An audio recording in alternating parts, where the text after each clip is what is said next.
बिस्मिल्लाहिर्रहमानिर्रहीम। अस्सलाम वालेकुम नाज़रीन, मैं हूँ साकिब बशीर। बात करेंगे कि बैरिस्टर सलमान सफदर जो इमरान खान के वकील हैं, लीड काउंसल हैं साइफर केस में और तोशा खाना के केस में जो अपीलें दायर हुई थी, कल भी उन पर समाअत होने जा रही है। तो सलमान सफदर जो है वो एक बड़ा दावा करते हैं, उस पे बात हम करेंगे।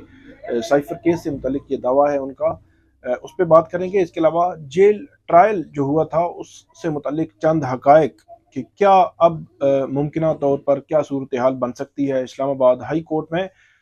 इसके अलावा हम बात करेंगे कि जो हसन और हुसैन नवाज उनकी बरियत हुई है, और इसके अलावा जो खैबर पख्तूनख्वा की हुकूमत है PTI की, उनकी जानिब से इमरान खान को KP की जेल में मुंतकिली के हवाले से जो मुतालबा किया गया है, क्या उसमें जो कुछ मुमकिनात हैं या नहीं है, इस पे बात करेंगे। सबसे पहले तो सलमान सफदर, बैरिस्टर सलमान सफदर, उन्होंने ये कहा है कि ये रिमांड का केस नहीं बनता। मतलब जो साइफर का केस है, इसको वापस दोबारा से ऑफिशियल सीक्रेट एक्ट की खुसूसी अदालत के जज अबुल हसनात मोहम्मद जुल्करनैन को नहीं भेजना चाहिए कि जो इसमें नकाइस उन्होंने छोड़ दिए और ट्रायल मुकम्मल नहीं किया, तो अब जो इमरान खान है उनको वो हक़ दिफा भी दे, हक़ जरा भी दे, और उसके बाद इस केस का ट्रायल कंक्लूड करे। ये इसको कहते हैं रिमांड बैक, के हाई कोर्ट से दोबारा ट्रायल कोर्ट में केस चला जाए।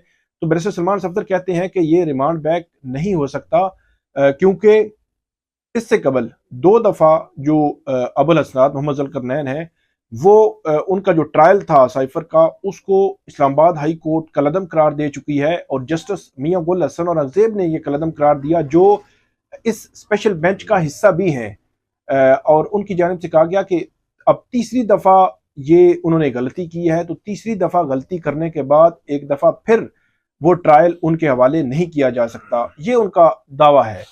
अब इस पे बात करते हैं कि जेल ट्रायल के हकायक क्या हैं। सबसे जो पहली हकीकत, पहली और बड़ी हकीकत, वो ये है, इमरान खान साइफर केस में 15 अगस्त को उनकी गिरफ्तारी जो है वो डाली गई, और उसके बाद तकरीबन 4 से 5 मंथ वो साइफर केस में सजा काट चुके हैं। आप ये कहें सजा काट चुके हैं, जेल रहे हैं। मतलब अब जब भी उनकी सजा काउंट होगी, तो जो साइफर की जो उनकी गिरफ्तारी थी, गिरफ्तारी से लेकर जब तक कि उनकी सुप्रीम कोर्ट से जमानत नहीं हुई थी, उतना जो अरसा है दरमियान का, तकरीबन 4-5 मंथ, तो वो काउंट होगा। दूसरे लफ्जों में ये सजा वो काट चुके हैं। इसके अलावा दूसरा और इम्पोर्टेंट पॉइंट ये है कि जो सलमान सफदर साहब ने बताया कि 2 दफा ट्रायल कलदम हुआ, कि एक जज जो सेशन जज मतलब खुसूसी अदालत के जज हैं, उन्होंने 2 दफा जो ट्रायल कलदम होना है, तीसरी दफा उसको दुरुस्तगी की कोशिश ही नहीं की। मतलब तीसरी दफा भी उन्होंने वही गलती की जो 2 दफा पहले दोहराई है। 2 दफा मुख्तलिफ किस्म या मुख्तलिफ तरह की गलती थी, और मुख्तलिफ तरह उसको उन्होंने किया, और वो कलदम हुआ, और तीसरी दफा एक नई तरीके से गलती कर दी। और ख़ास तौर पर जो एक बात आई है कि जो जेल का ट्रायल था, उसका फैसला जो दिया साइफर केस का 30 जनवरी को अबुल हसरात मोहम्मद जुल्करनैन ने, कि उन्होंने उसमें लिखा, जिस तरह सलमान सफदर ये क्लेम कर रहे हैं कि उन्होंने जो हेस्ट में, जो जल्दी में ये ट्रायल कंक्लूड किया है, इसके पीछे हाई कोर्ट का वो डायरेक्शन था जो चीफ जस्टिस आमिर फारूक ने दिया था जब इमरान खान और शाह महमूद कुरैशी की जमानत खारिज की गई थी। लेकिन वो तो सुप्रीम कोर्ट ऑफ पाकिस्तान से हाई कोर्ट का वो फैसला कलअदम हो गया था, तो वो तो जो डायरेक्शन थी वो खत्म हो चुकी थी। तो उस डायरेक्शन का क्यों सहारा लिया अबुल हसनात मोहम्मद जुल्करनैन ने, ये भी उनके हवाले से बड़ा अहम सवाल है। इसके अलावा जो तैनाती हुई जो सरकारी वकला की, वो किस तरह हुई, उसका प्रोसेस क्या था, एडवोकेट जनरल इस्लामाबाद से रब्ता कैसे हुआ, उन्होंने कैसे कम्युनिकेट किया, और ये कितने टाइम के अंदर ये सारा कुछ हो गया। इन सवालात के जवाबात कल एडवोकेट जनरल इस्लामाबाद से चीफ जस्टिस आमिर फारूक और जस्टिस मियां गुल हसन औरंगजेब पर मुश्तमिल जो बेंच है, खुसूसी बेंच है, इस बेंच ने इन सवालात के जवाबात जो है वो इनसे मांगे हैं कि आप ये कैसे जो है वो कह सकते हैं। अच्छा, अब जो सिचुएशन है कि जेल ट्रायल हुआ है और फैसला आ चुका है, अब रिमांड बैक होगा या नहीं होगा। अब दो किस्म की सूरत हाल मैं आपके सामने मुमकिन रख देता हूं। पहली सूरत तो यह है कि जो प्रोसिक्यूशन है, मतलब FIA ने इमरान खान और शाह महमूद कुरैशी के खिलाफ FIR काटी, चालान बनाया, मतलब तफ्तीश मुकम्मल की, गवाह तमाम जो है वो उसमें इंक्लूड किए, अपना केस लड़ा, गवाहों के बयानात किए, अपनी मर्जी की जरा करवाई, मतलब सरकारी वकला से अपनी मर्जी की जरा हुई, अपनी मर्जी का सारा केस बनाया और उसके बाद फैसला भी अपनी मर्जी का ले लिया।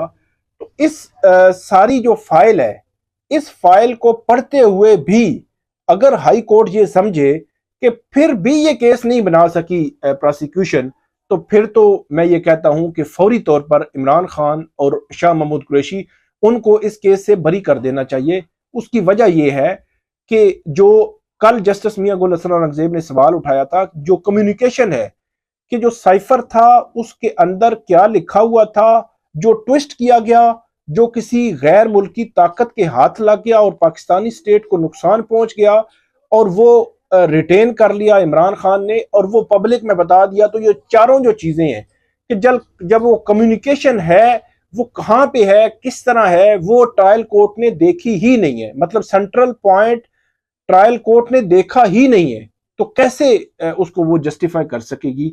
और अदालत अगर इस पॉइंट पे पहुंच जाए कि प्रोसिक्यूशन ने जब पूरा केस अपनी मर्जी का बना लिया, इसके बावजूद इसमें जो है वो प्रूव नहीं कर सके जो रिकॉर्ड पे मौजूद है, तो उसके बाद इमरान खान और शाह महमूद कुरैशी की बरियत बनती है।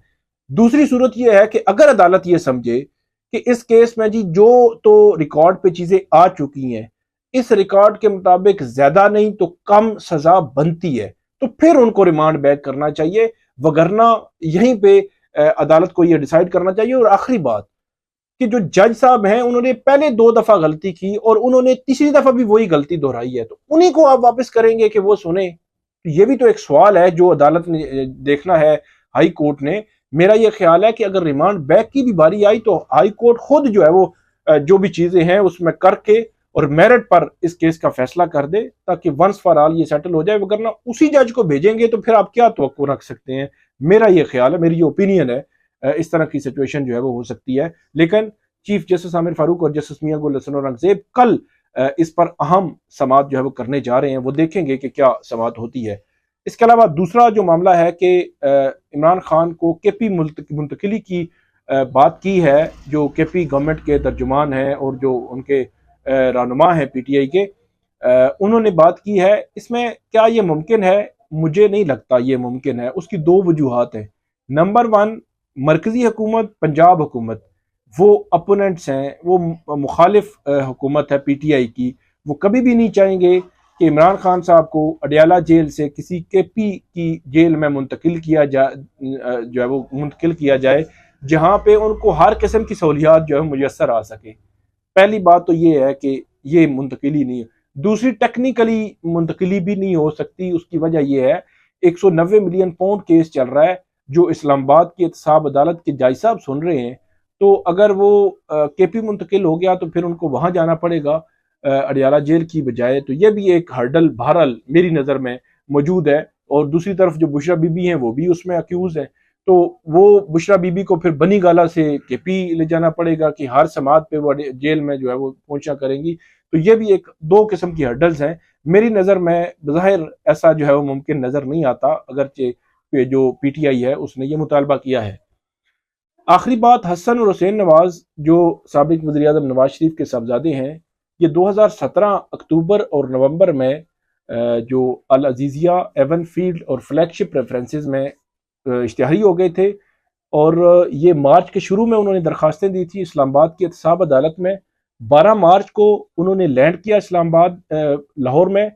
14 मार्च को पेश हुए इस्लामाबाद की एहतसाब अदालत में। एक ही उनकी पेशी हुई और उसी पेशी पे उन्होंने अपने प्लीडर मुकर्रर कर दिए और अगली जो समातें थी उन पे उन्होंने इस्तिस्ना मांग लिया। और प्लीडर ये होता है कि किसी भी मुलजम की गैर मौजूदगी में कोई और बंदा जो है वो वहां पे कमरा अदालत में मौजूद हो। तो उसके बाद 2 समातें हुई हैं और 2 समातों के दौरान ही मामला जो है वो खत्म हो गया है। मतलब आज 19 मार्च को हसन और हुसैन नवाज को इन केसेस से बरी कर दिया गया है। जब 2017 में उनको इश्तिहारी करार दिया गया था तो उसके बाद लंबी चौड़ी कार्रवाइयां हो रही थी और बड़ा जो है वो पैसा लगा स्टेट का और सारी चीजें चलती रही, और आखिर में ये एक मतलब वो जो एक हेयरिंग थी 14 मार्च की, उसमें मेरे ख्याल में आधा घंटा वो कोर्ट में रहे, सिर्फ उसकी मार हुई, बाकी 19 मार्च तक वो पेश नहीं हुए और इस्तिस्ना की दरखास्तें उनकी आती रही और प्लीडर उनकी तरफ से आते रहे।